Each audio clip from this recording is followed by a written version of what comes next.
దేశ విభజన, కలోనియల్ చరిత్ర, తిరుగుబాట్లు, చిట్టా గ్యాంగ్, విప్లవ వీరులు, తాకట్టులో భారతదేశం, ఆడమ్ స్మిత్లు, మాల్థూసియన్ థీరీలు చదవకుండా, అర్థం చేసుకోకుండా పార్టీ పెట్టేస్తామా?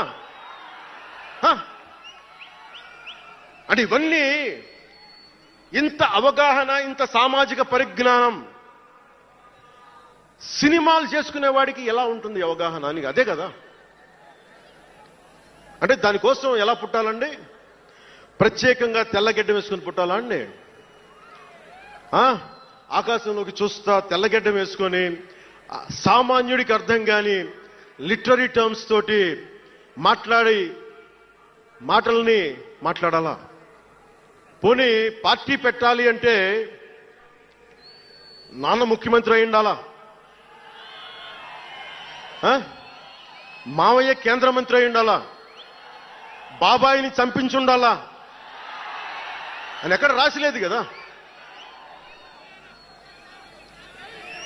అంటే దశాబ్దం పాటు ఒంటరిగా పార్టీని మొయ్యాలి అంటే ఎన్ని తిట్లు, ఎన్ని అవమానాలు భరించాలి, ఎంత నలిగుండాలి, ఎంత జ్వలించుకుపోవాలి, ఎన్ని పోగొట్టుకోవాలి. వ్యక్తిగత జీవితం నుంచి నా ఆరోగ్యం దాకా అన్ని పోగొట్టుకుంటానే వచ్చాను.